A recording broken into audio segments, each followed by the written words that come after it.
It's Sunday, March 4th, and this is The National. Tonight, neglect of duty, a scathing review of Thunder Bay Police investigating the death of an Indigenous man, prompting calls for the police chief to step down. A CBC exclusive.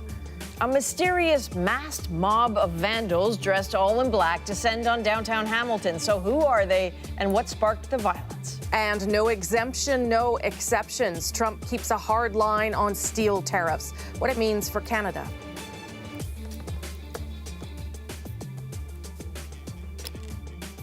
So officers are on the hunt for suspects tonight in Hamilton, Ontario, after a masked group descended on a popular strip overnight, leaving the community shaken and an awful lot of windows shattered. Look at that. About 30 people dressed in black appeared last night. They were setting off fireworks and throwing rocks through the windows of local businesses. And for those out for an evening in Hamilton's downtown, it was nothing short of frightening.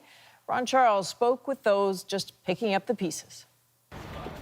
Donna Powell spent the morning sweeping up the broken glass from the windows of her real estate office. Just sick that somebody would think that this is an appropriate thing to do to business owners. Like, just like a random act of violence against people who can't defend themselves.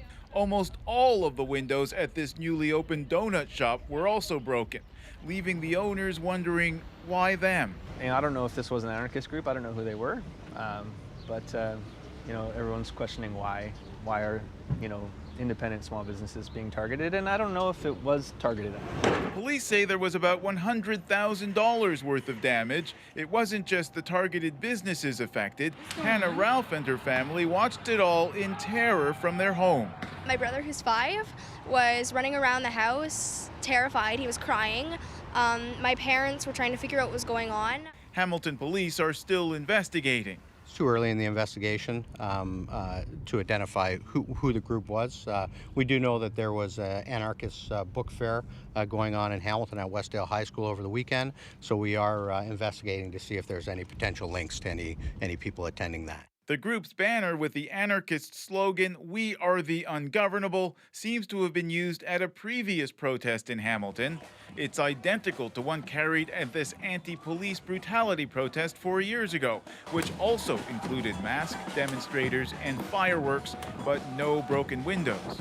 The response from people here in Hamilton to the mayhem, messages of love and hope on the plywood covering the smashed windows, patrons packing this business to show their support. Hamilton is very supportive of all of our great streets and restaurants and bars. The flourishing bars and restaurants that are happening in Hamilton we're very proud of, and so we want that to continue, and I know Hamiltonians will continue to support them. But not everyone has been happy with the rapidly flourishing city west of Toronto. There are activists who call it gentrification, responsible for rising rents and pushing people out. Ron Charles, CBC News, Hamilton. So self-described anarchists have targeted what they see as gentrification in Hamilton before. Last summer, a few local businesses and a condo development had their windows smashed, or weirdly, their locks glued. An anonymous post on an anarchist site said the attacks just reminded profiteers and boosters of gentrification that their presence was unwelcomed. Let's go to Thunder Bay, Ontario now, and a police service once again under fire for how they handled the death of an Indigenous man, a death that investigators should have treated as a potential homicide, but did not. And racism appears to be a reason why. That's at least the damning conclusion of an independent investigation obtained exclusively by our colleagues at the Fifth Estate. It was launched following the death of 41-year-old Stacey DeBungy. His body found just over 2 years ago in the Northern Ontario city. The case was quickly deemed non-criminal. But in the wake of this scathing review and concerns over how the police investigate cases involving Indigenous peoples, First Nation leaders are calling for the resignation of the Thunder Bay police chief. The Fifth Estate's Gillian Finley is breaking this story for us tonight. Wow.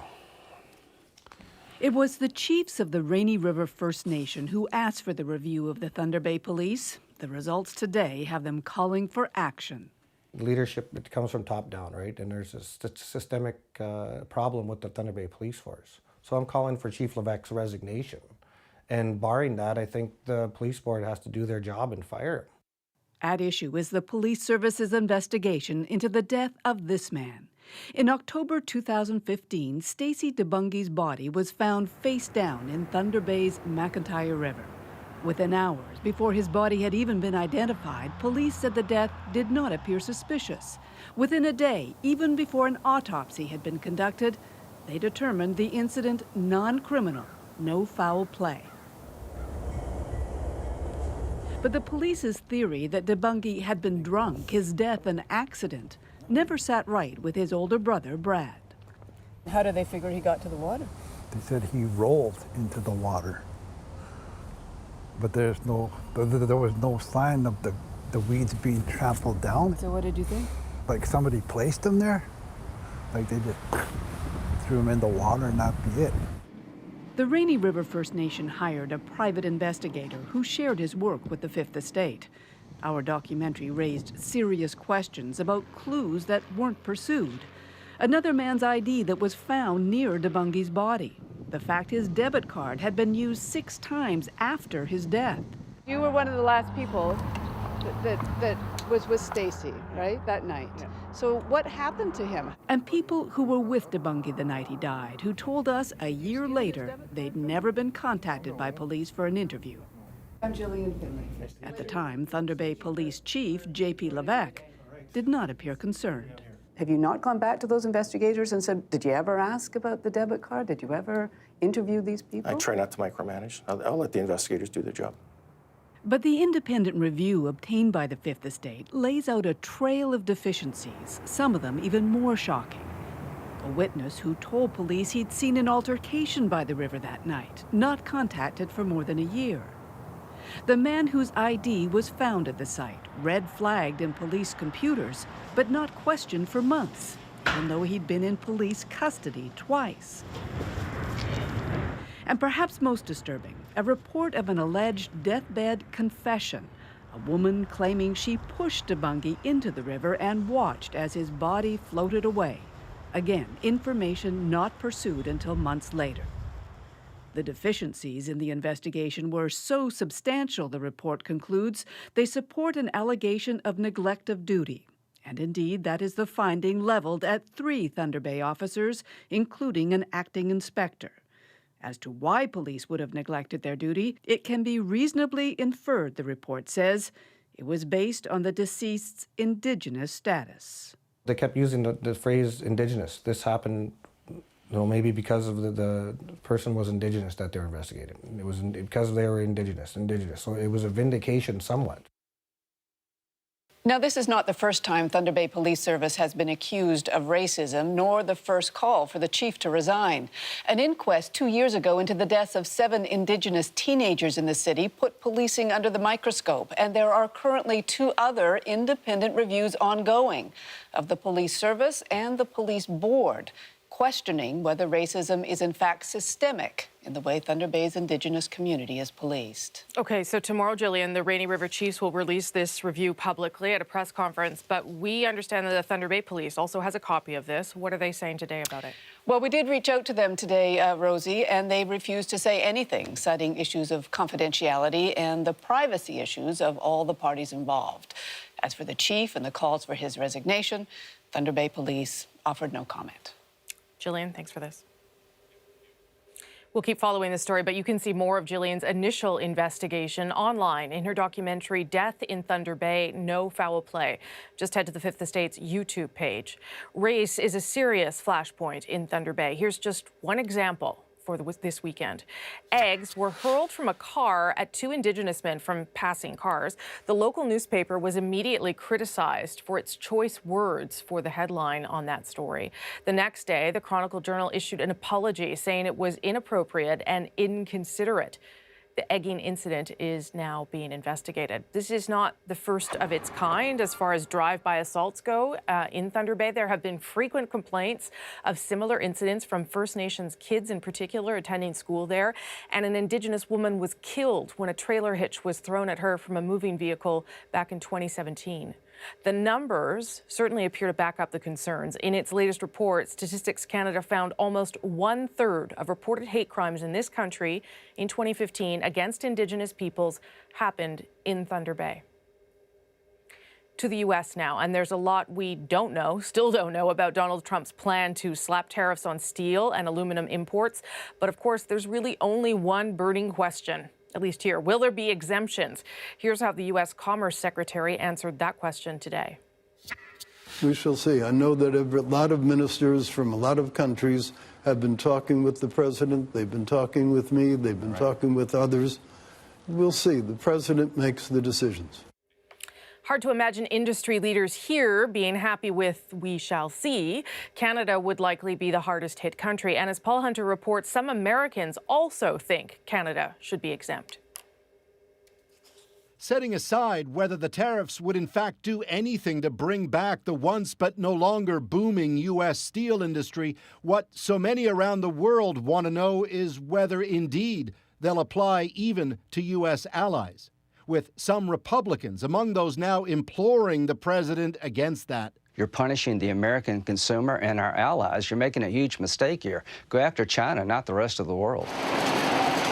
China makes about half of the world's steel and more than half of its aluminum, flooding markets by selling it cheaply. Because without steel. But Trump's sweeping tariffs announced Thursday in the name of national security. It'll be 25% for steel.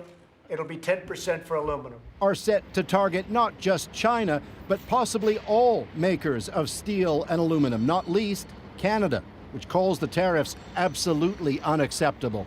You want to do these kinds of things with a scalpel, not a chainsaw. I don't think we need to block Canadian steel in the name of national security. They're annoying, but, you know, they're nice. They're too nice, but we don't fear a war with Canada. You got the Europeans threatening us, the president's threatening back. This trade wars and dividing us from our allies makes no sense. This is an action. But underlined the U.S. Director of Trade Policy. The president was quite clear. We can't have a country that can defend itself and prosper without an aluminum and steel industry. Thus, he says Trump's position is no exemptions for any country, not even allies. As soon as you exempt one country, then you have to exempt another country. And so it's a slippery slope. Final details are still being sorted, and though Trump will be pressed to ease up, the plan, at least for the moment, is clear and blunt. The tariffs will apply to everyone. Paul Hunter, CBC News, Washington.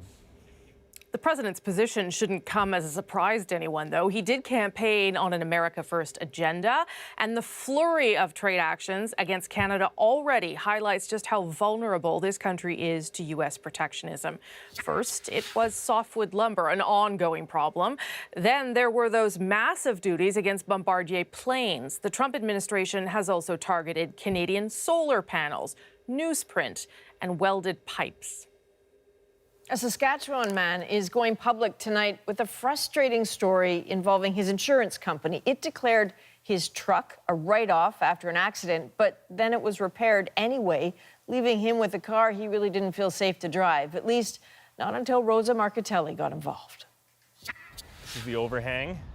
This is where the headlight doesn't line up down here. Headlight's pushed in still.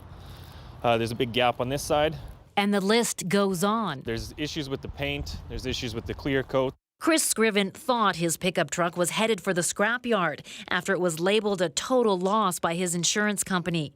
Instead, the company, SGI, Saskatchewan's provincial insurance, sent it to one of its accredited auto body shops. Scriven says it repaired the vehicle without telling him or getting his written approval. That's against the rules. SGI gave me a truck back with one working headlight, a bent frame, wheel alignment was way out, and it wouldn't even start. He and his girlfriend took the truck to another mechanic who found another $9,000 in damage. That mechanic also warned the couple not to drive the truck long distances because it's structurally unsound. And that's the point of paying into insurance every month, and then just to basically have them tell you that you're on your own and doesn't matter that your vehicle needs repairs. We think it's done perfectly fine, even though it's not, and they basically shoo you out the door. It's not fair. The insurance company tells Go Public the repairs were done to industry standards, but admits Scriven's case wasn't handled well. We definitely take ownership of the fact that there was a communications breakdown on our end. It's definitely a learning experience for us. This is a very rare and unusual case. He says after the insurance adjuster determined the truck was a total loss, the auto body shop gave it a second look and decided it could fix the damage for less, so it didn't need to be a write-off after all. As for doing the repairs without the owner's permission, SGI will be following up with this repair shop to make it very clear what our expectations are. And you can look at the quality of the repair and stuff like that. Steve McFadden has worked as a vehicle appraiser for decades and knows the importance of getting repairs done right. The advice, be proactive and don't assume the insurance company will make things right. You have a right to take your car to a repair shop of your choice and have it repaired back to pre-loss condition. As for Chris Scriven, the man in our story, his truck was soon back at another repair shop. After Go Public contacted the insurance company, it agreed to reopen his file and offered him some money and some additional repairs that he says he can live with. Rosa Marcatelli, CBC News, Calgary. So if you're in an accident and your insurance company says your car is a write-off, consider this. You don't have to immediately accept the amount offered for your car. You can ask for the appraisal report to see how the value was determined. You might want to do some research or hire your own appraiser to compare. And if you don't think you're being offered market price, you can try to negotiate for more money. And if an agreement can't be reached, an independent arbiter can be brought in to help. And if all else fails, you can take your insurer to court. Now, if you have a story you want our Go Public team to look into, just email the details to gopublic@cbc.ca. Here's what else we're working on tonight on The National. Trapped for weeks, but finally a sign of relief. An aid convoy is ready to roll into eastern Ghouta in Syria. Plus, this incredible story, tracked for an hour by a cougar, the survival story of a Vancouver Island man. Plus, Canada's newest First Nation might also be its largest. We'll take you inside the controversy over who gets status and who doesn't. How many times did you phone home? How many times did you travel to Newfoundland? Do you live, how many times you went berry picking? Do you live an Aboriginal way of life?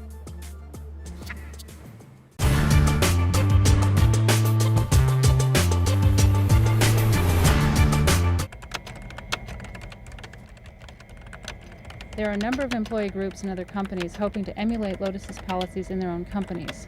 We discussed having a meeting in January '93 in New York to network and exchange information and ideas.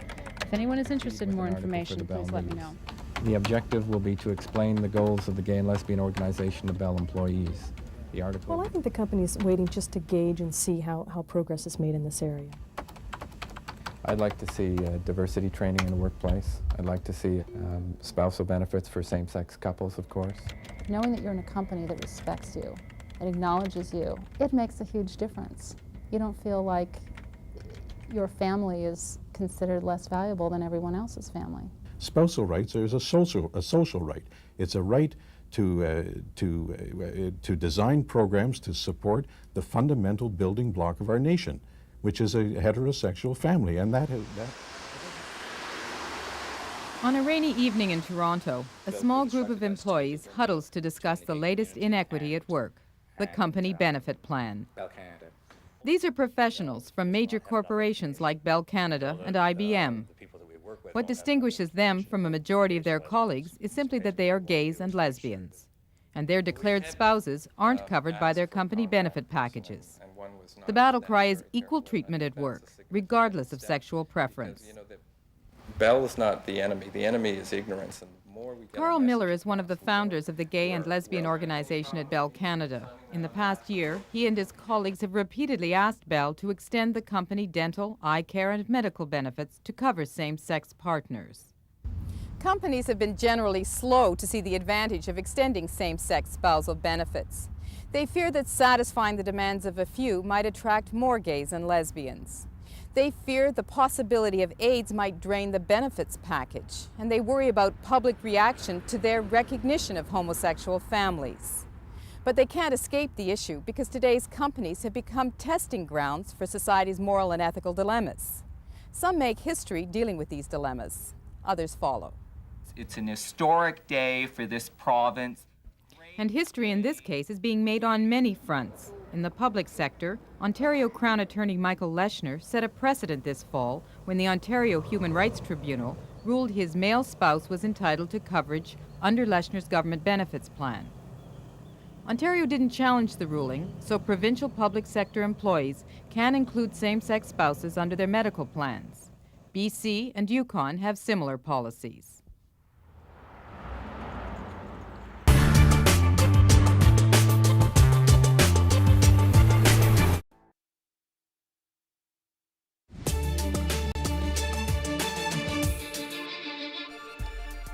Hollywood's biggest night is underway. The Oscars' red carpet this year highlighted another color as well, orange. These orange American flag pins were given to stars to demand action on gun violence. It's been an award season full of political statements. As you can see, many wore black to the Golden Globes to speak out about sexual harassment.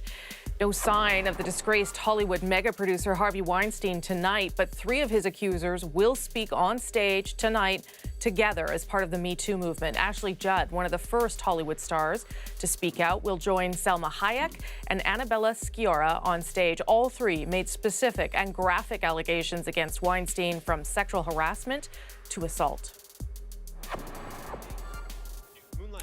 Remember this shocking, riveting, and somewhat stomach-churning moment from last year? After being given the wrong envelope, Warren Beatty and Faye Dunaway announced La La Land had won the Oscar, except it didn't. Some chaos ensued. Well, this year's ceremony reportedly offered to represent the award to the movie that really won. That was Moonlight, an Oscar do-over, if you will. The cast and crew turned it down.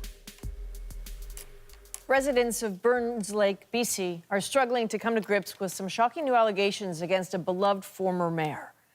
Luke Strimbold has been charged with sex crimes involving young people. He was once celebrated across the province, had powerful connections, and as Angela Starrett reports from the community, a position of great trust.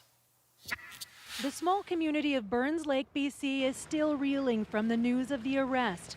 Luke Strimbold grew up here and went on to be mayor of the town, which includes the Lake Babine First Nation. We saw a lot of potential, of what he can do. But this is not what we had in mind. Destroying the lives of young people, if it's true.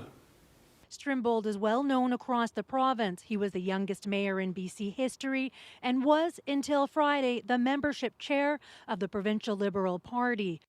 That's the same day news broke that the 27-year-old stands accused of 24 counts of sex-related offenses, some allegedly involving people under the age of 16. The alleged incidents happened between 2015 and 2017. None of the allegations have been proven in court. He's been released on bail but is not allowed near schools and playgrounds. Before he became mayor in 2011, Strimbold worked as a youth counselor at an Indigenous camp, and parents say they feel betrayed by these accusations. It's really shaken the whole community, everyone in this community. It's far-reaching, that's for sure. Amid the shock here, concern for Strimbold from a friend. It's given me a lot of mixed emotions, mixed feelings. He worked well with us. He listened to us. And in fact, a lot of our elders had a lot of respect for him. But the allegations have deeply shaken that respect. When I talked to Sheldon Kennedy on Friday evening, he talked me through some of this because I was very angry when I first heard about it.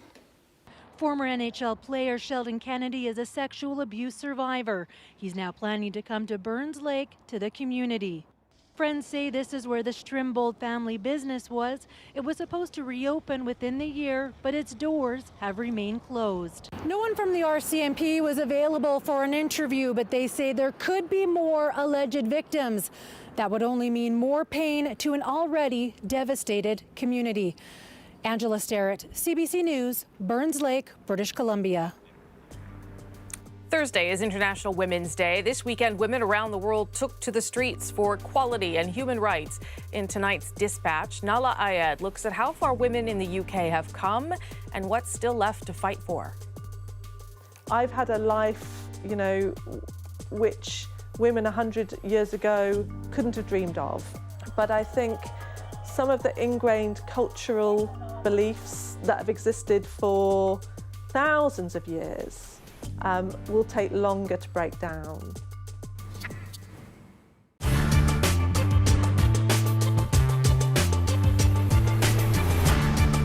Well, Peter, this was day 24 of Chief Theresa Spence's hunger strike here on Victoria Island. And for a few moments, there was a sense of optimism that maybe a solution was near. But as fast as it came, that hope vanished. That snow ending in the afternoon tomorrow, then a chance of flurries. Right now it's minus 24. Feels like minus 28 with the wind. Cold in just about every way. It is ritual that passes the time on Victoria Island these weeks of Chief Theresa Spence's hunger strike. There is both the wood and the resolve, it seems, to keep up the battle. The morning walk with a friend, the chief turning her back on Parliament just across the river. She's sure it turned its back on her long ago. A few flashes of energy for supporters around her, and curiously, a brief dash for the door and a hotel. She's sworn off solid foods, but she's far from allowing herself to be trapped on the island. Just gonna go have a shower and a little lie down? A shower and spend time with a few minutes with my girls. That is the last Chief Spence was willing to say publicly today. In her absence, the crowds poured in. More well-wishers, more of the familiar supporters, bringing more supplies and more good thoughts. She returned in time to thank them and then retreat back to her tent for more meetings. All support is appreciated here, but what is clearly craved is someone or something that carries a promise of change. For a few hours, change seemed possible. Word of urgent invitations sent from the Assembly of First Nations to the Prime Minister and the Governor-General to meet with First Nations leaders on January 24th, the one-year anniversary of the last summit. If the Prime Minister said yes, would that be enough for Chief Spence to stop her protest? Chief Sean Atleo rushed to a meeting with her, and the crowds thickened. The idea of stopping sounding good to supporters who've become worried. Fasting, political fasting, is not good. If the crowds had hope for the meeting, many in the know said they did not. For more than an hour and a half, not a word. Then Chief Atleo, leaving in a hurry, saying little. You'll have to excuse me here. We're going to have to jump in. Chief Spence's representatives far from appearing thrilled. The letter that was sent from the AFN today, inviting the Prime Minister to a meeting with the chiefs, is that sufficient for Chief Spence if he says yes to that? That is not sufficient. That is 3 weeks away. But what she's saying is, we want to meet. There's an urgency to this. Lives are on the line. So let's meet in the very near future. So this goes on. It is effectively back to day one, with all here just waiting for an answer of some kind from the Prime Minister. You do get the impression, though, that behind the scenes, Chief Sean Atleo is pushing hard for a compromise. It's just not working yet. Peter?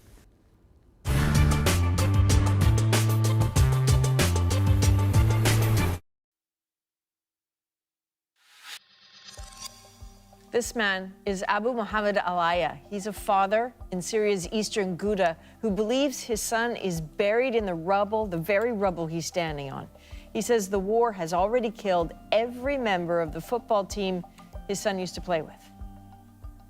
The United Nations says it can now deliver some aid to that very same besieged suburban area near Damascus.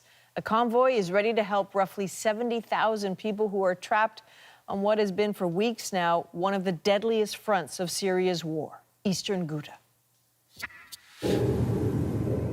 Russian aircraft are bolstering the Assad government's effort to break the rebels in eastern Ghouta.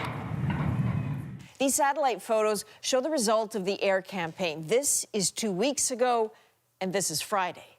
Buildings battered to rubble, the land cratered and scorched. Pro-Assad forces have allowed a 5-hour pause each day for civilians to flee, but so far, there are reportedly no takers.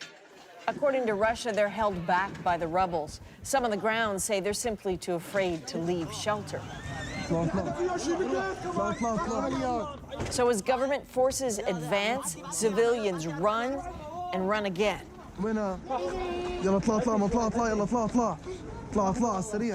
According to this unverified video, Friday in the eastern Ghouta village of Douma, even as civil defense workers tried to pull the injured to safety, an airstrike hit nearby.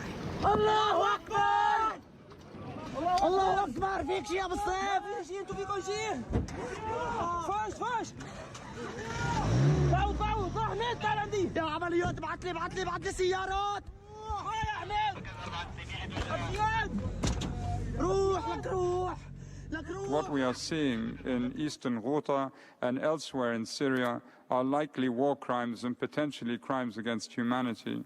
The UN has announced it will be able to deliver the aid to Douma tomorrow. The convoy should start in a few hours. Relief for people caged by this war.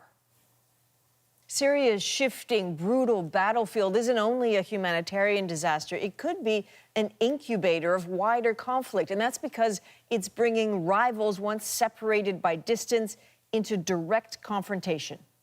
Last month, U.S. warplanes killed dozens, maybe hundreds of Russian contractors in Syria. Casualty figures can't be confirmed, but at the upper range, that would be the deadliest encounter between the two nuclear states since the last Cold War. And then there's Israel and Iran, bitter regional rivals increasingly in each other's gun sights. Derek Stoffel went to Israel's northern border with Syria, where the two sides have already clashed. Israel's military is dug in. This exercise on the Israeli side of the Golan Heights, where troops and tanks are on high alert. The big concern for the army is the fact that the country's arch enemy, Iran, is now on Israel's doorstep. That's Syria right behind me. Iran has a major military presence there, and so the threats they've traded with Israel for decades have ratcheted up in the past 2 weeks. In the crosshairs, that's an Iranian drone flying over Israeli airspace. The device was destroyed by Israel's military. Then, inside Syria, the Israelis targeted the Iranian command vehicle controlling the drone. But in the early morning battle, the Israelis lost a fighter jet in a hail of Syrian anti-aircraft fire. The F-16 crashed right here. It was the first time Israel lost a warplane in decades, but more significantly, it was the first direct military engagement between Israel and Iran ever. While tensions have settled since the incident, there are new worries now of a new regional conflict. What some, including this former Israeli national security advisor, are calling the First Northern War. Israel will have to face two fronts at the same time, one in Syria and one in Lebanon. Israel already faces a threat along its northern border with Lebanon from the Iran-backed militant group Hezbollah, which has up to 150,000 rockets that could be aimed at Israel. The Hezbollah today can reach every place in Israel by its rockets and missiles, and what the Iranians want is that these rockets and missiles will be much more precise. There was a war between Hezbollah and Israel just over a decade ago. But since then, this Israeli Reserve Corps major warns that Hezbollah has become stronger. They hold tanks. They have much better capabilities than before. They know how to maneuver big forces. They learned how to occupy a village in Syria. They conducted massive battles there, and this knowledge is being brought to our border. Israel's prime minister recently toured the north, where he warned that the country's enemies should not test Israel. At the Canada Centre, Israel's largest ice rink just south of the border with Lebanon, these Israelis are taking the warnings of war in stride. I still feel very safe in my country because I trust that my military, the IDF, that they'll protect me. Next week, American soldiers will join with Israel's military as the training exercises continue. The focus will be a simulated missile attack as the tensions with Iran continue. Derek Stoffel, CBC News, on the Israeli side of the Golan Heights.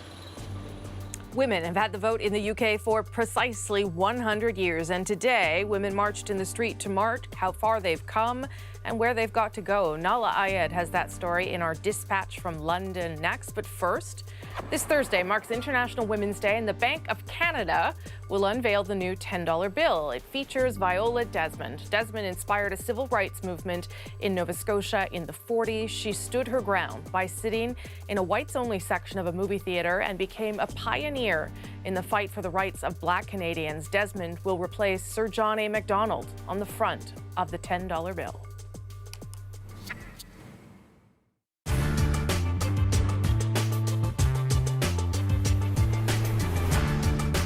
Name an Oscar Best Picture winner. No Googling, just try. No, can't even think of a single Oscar Best Picture winner.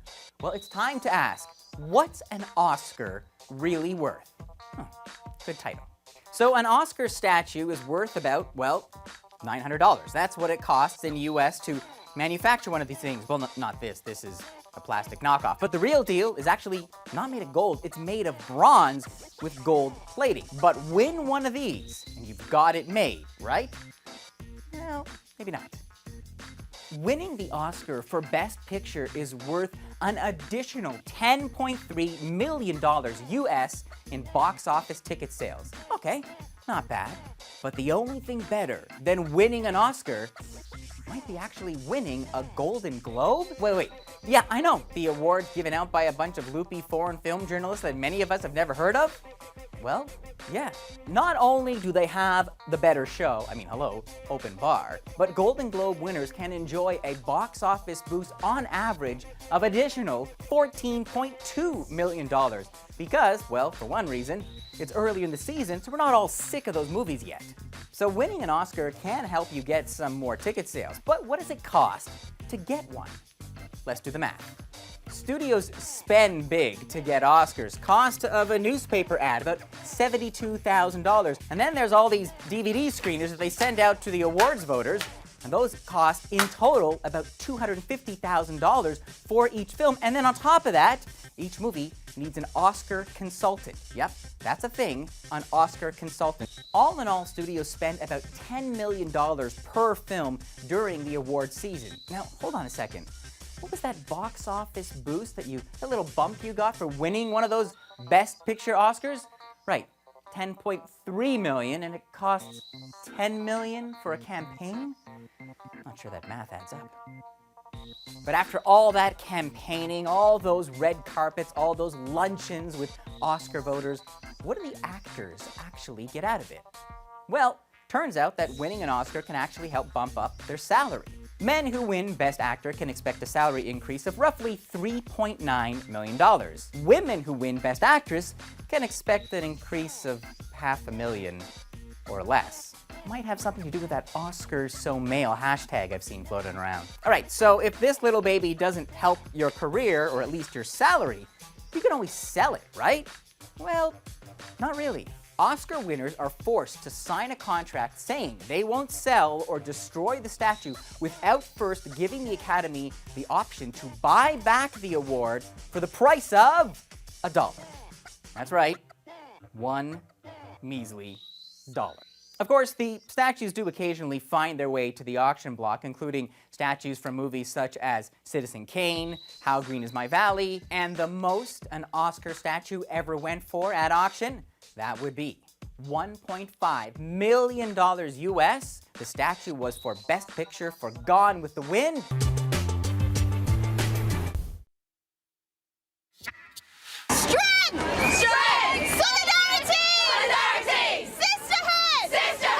In London today, thousands marched from Parliament to Trafalgar Square calling for gender equality, an end to sexual harassment, and to celebrate a century since Britain first gave women the vote.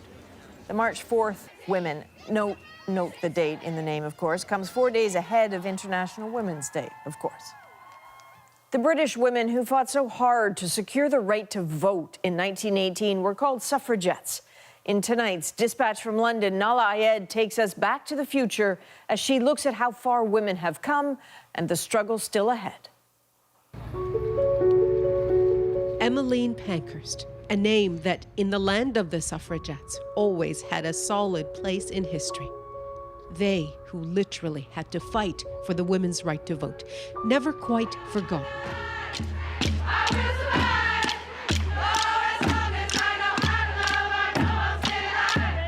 But 100 years later, forgotten enough, let's say, that they're conspicuous in their presence, brought back to life by a new cohort of fighters, including a great-granddaughter who still carries the Pankhurst name.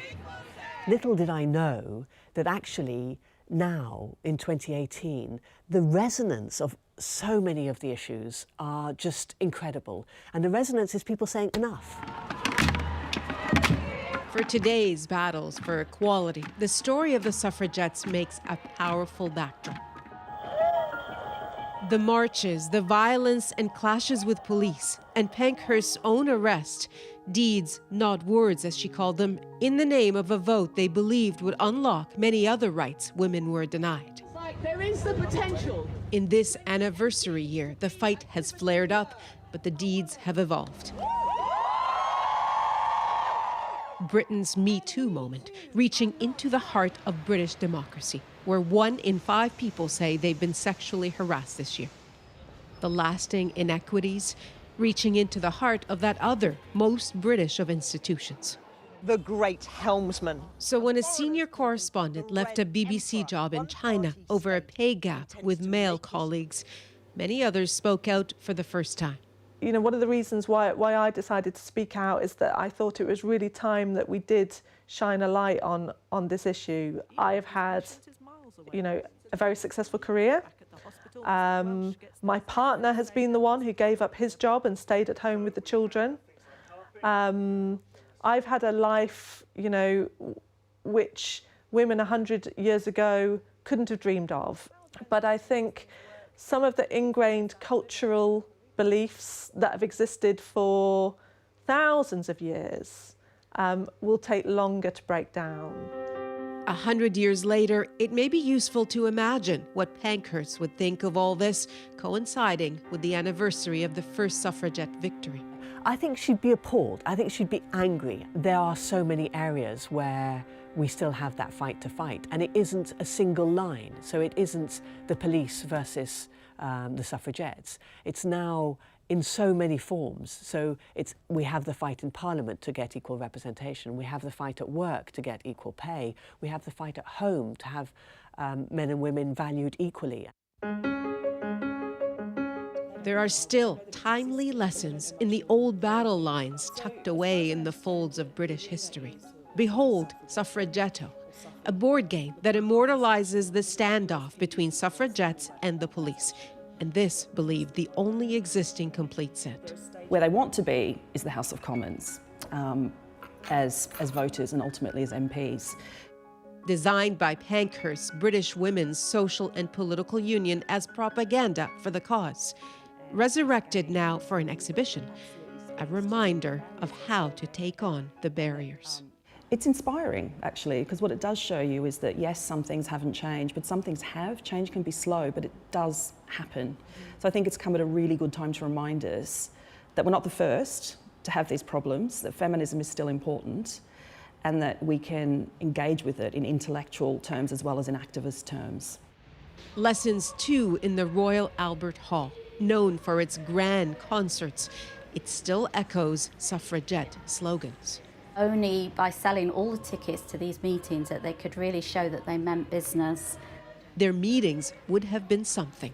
Thousands of women crammed in here, with lessons in the importance of deeds to their cause, not just words. They used to pass around buckets, and they used to, into that, they could put in either checks or they could put in jewellery, which a lot of them did. So we know that people took off brooches, they took off hat pins, there were necklaces, there were bracelets, and there were even wedding rings. It is here that Emmeline Pankhurst first called on women to fight. She was saying, go out and do whatever you can. If you can disrupt meetings, then disrupt them. If you can smash things, smash them. If you can burn things, burn them. The shackles that bind us, they are the same. It was a difficult, violent chapter in British history that now lives on by other, more peaceful means. I want to hear you cheer. But in the land of the suffragettes 100 years later, a question grows louder. Just how much longer until equal pay, equal opportunity, freedom from harassment and assault? Pankhurst has written an old family prescription. What's needed, she says, are deeds, not words. That what the suffragettes would be saying is keep forward, keep going, there's still work to be done. And so, generations later, the marches go on. March together! March together! Nala Ayed, CBC News, London.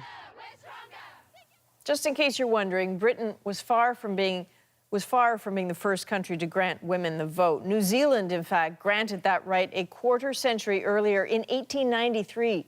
In Canada, women in Manitoba were the first to get the franchise in 1916, but it wasn't until 1960, under Prime Minister John Diefenbaker, that First Nations women, and men for that matter, could take part in federal elections. That is nothing compared to Saudi Arabia, though. It was only in late 2015 that women there cast votes for the very first time. Now to a story about a different fight for recognition happening right here in Canada and involving a First Nation. It's about who we are, and it's about our ancestors that had nothing. Qalipu Mi'kmaq in Newfoundland is the country's newest First Nation, having been officially established 7 years ago. And controversy is raging over who can be a member of the landless band. More than 100,000 people applied, but the vast majority have been rejected in a clash between bureaucratic process and cultural identity. Qalipu First Nation will do what we can to try to talk some sense into the government of Canada. It's a process that has divided families. Literally. Mine was approved. My oldest, who was 8, he was approved, and my youngest, who was 6, was denied. Christine O'Neill Yates looks at the fight for status. Those 3 right here have been denied, and those 3 have been accepted. In a single photo, Mi'kmaq elder Calvin White illustrates how the struggle to get status for Newfoundland Mi'kmaq has gone wrong. 3 of his children are considered Indigenous, and 3 are not. They grew up here in Flat Bay, they were educated here in Flat Bay, but for employment opportunities, they had to move elsewhere. The Qalipu First Nation was created in 2011. Some 26,000 members are scattered across Newfoundland. But when the process of getting recognition from Ottawa began in 2008, more than 100,000 people applied for status. That's 20% of the entire population of Newfoundland. Did you think that there were 100,000 members of the Qalipu Nation here in Newfoundland? Never in my wildest dreams, and I still don't think there's 100,000 people here in Newfoundland. Some good old moose stew. White says the recognition process for true Mi'kmaq has been thwarted with an influx of 75,000 unexpected applications. If you can get on this registration list, you can buy big ticket items, and you'll get the taxes saved off them, and and you'll also get education money for your children to go to school, and there's health care there, like glasses and teeth and these type of things. To deal with all of these applicants, the Qalipu First Nation and Ottawa revamped the process. Proof of residency and connection to the community became part of a new, complicated set of criteria. How many times did you phone home? How many times did you travel to Newfoundland? How many times you went berry picking? Do you live an Aboriginal way of life? All of these things is what came into play, which has absolutely nothing to do with whatsoever of who you are. White says this agreement failed many Mi'kmaq. He believes lineage should have been the basis for recognition. There is a paper trail, and that should have been used. It should have been needed. I don't think any of our people would have been left out.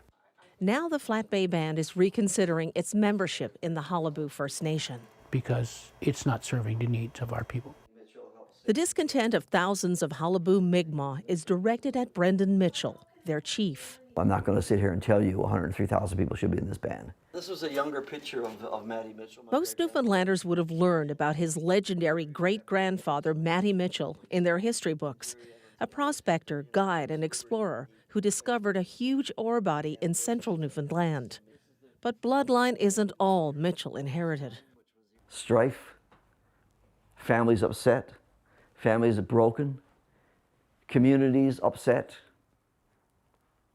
tremendous amount of hurt. We have a case We're twins in the same household. One is in and one is out. These are things that we're trying to find reasons or answers to.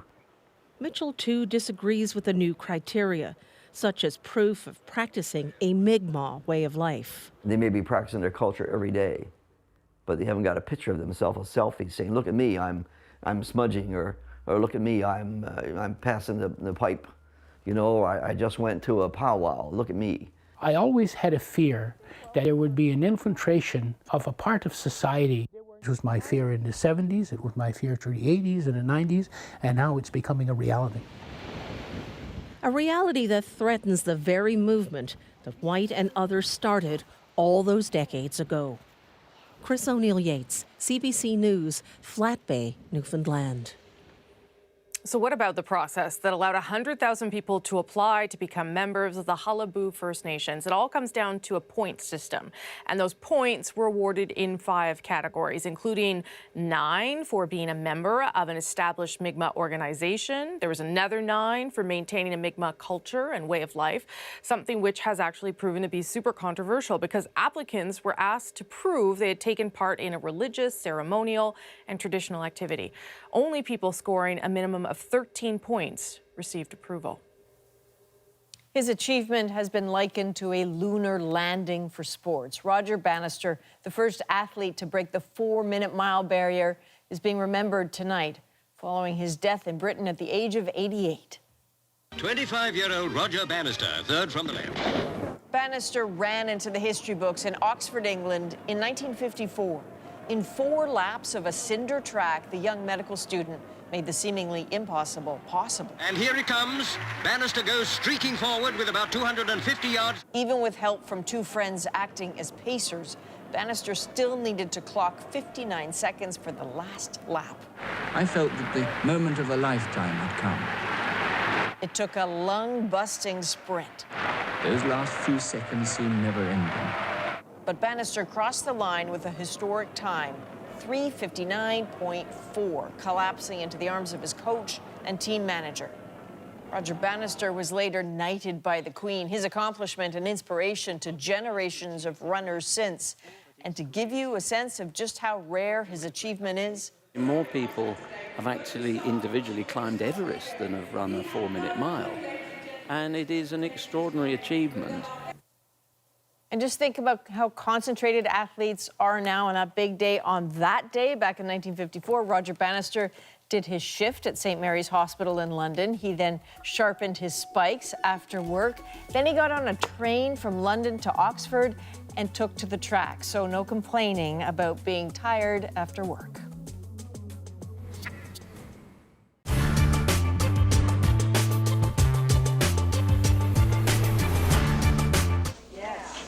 A mango is a mango is a mango, right? Well, not quite. These mangoes have been zapped. They've been irradiated with a dose roughly equivalent to 10,000 chest x-rays. Good. Approved by the FDA, the USDA, nice. The EPA. Delicious. This peculiar taste test took place in Miami Beach 2 months ago. Lorenzo's became the first place in North America ever to sell irradiated fruit. And there's a chance irradiation may come to Canada. Instead of mangoes, we may end up eating zapped chicken. The irradiation of food may become one of the hottest health issues of the 1980s. Here is the first really new method of food preservation. You want to get nuked? Sure, go for it, and let's build a silo in my backyard. Oh, I have eaten irradiated food, and I certainly would actively look for it if it was in the supermarket. This is cobalt-60, a byproduct of Canada's nuclear reactors, and the most common power source of food irradiation. This is how it works. Chicken, for example, goes into the irradiator on large pallets. Inside, the cobalt-60 rods are raised from a pool of water. The chicken revolves around the radioactive source. The rods are returned to the water, and the irradiated chicken moves outside. The government is now considering allowing the irradiation of poultry for 2 reasons. Firstly, to cut down salmonella poisoning. Most cases of salmonella poisoning in Canada involve poultry. Secondly, to extend shelf life. For 40 years, scientists have studied food irradiation, and most have declared it safe.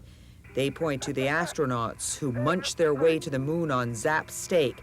They say it's safer, cheaper, and more effective than chemical sprays and fumigants. Sprays and fumigants that in some cases have been outlawed. We're looking in agriculture for non-chemical means of protecting the crops or the animals. Dr. Norm Tape of Agriculture Canada has just been made chairman of a UN group of all 26 nations that currently irradiate food. Irradiation isn't going to be a panacea. It's not going to be our milk supply or breads and our meats and our fish and all that. I think there are going to be selected applications where there are health benefits and it's economically feasible. The people that work here at Atomic Energy of Canada Limited have asked the government for approval to irradiate poultry. They're waiting for the government's decision with great interest. Most of the 140 irradiators now in use around the world have been produced right here. In the majority of cases, they're used to sterilize medical and hospital disposable goods like surgeon's gloves or cotton swabs. It's a multi-million-dollar business, a growth sector in a nuclear industry that has been slumping badly.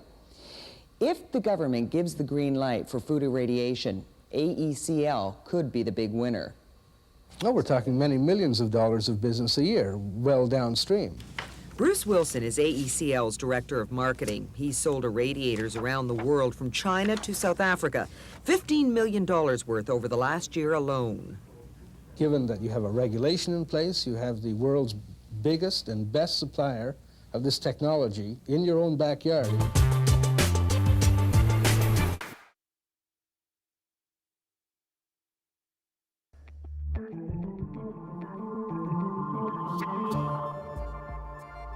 I have a plan, which is to lower electricity rates by 12%. We don't need to bring a carbon tax forward. We need strong voices if we're going to take down the Win Liberals. I don't know why we keep talking about Patrick Brown. I'm looking at the future of this party.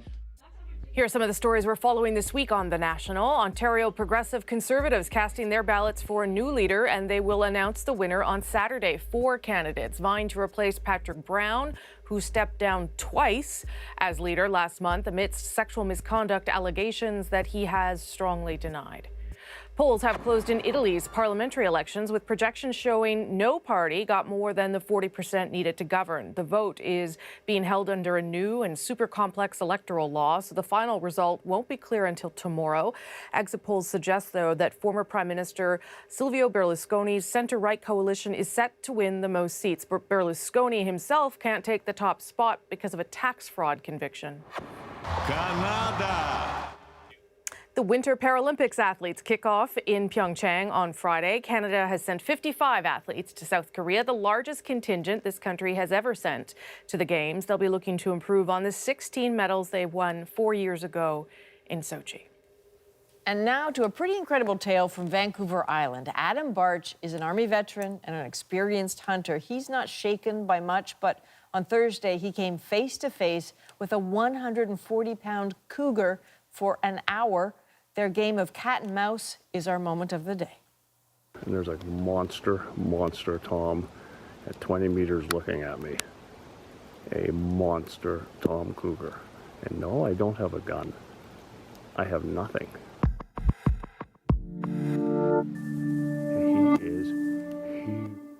He is huge. So it happened after he came across an antler on a popular walking trail just north of Campbell River. And when tossing sticks at that cougar didn't seem to scare it away, he made his way down the trail, trying to keep calm. At one point, he thought he'd lost the 140-pound cat, but it turns out it was following him. They eventually went their separate ways, both unscathed. He and his wife apparently teach, if you can believe it, cougar and bear tracking classes. So methinks they have a brand new video for their lesson plan. That's like the size of a human, that cougar, Yes, and it will eat you. It will eat you. The fact that he was just throwing sticks. I know, this is amazing. I don't know. Anyway, okay, incredible. That's The National for March 4th. Have a good night, everyone. Good night.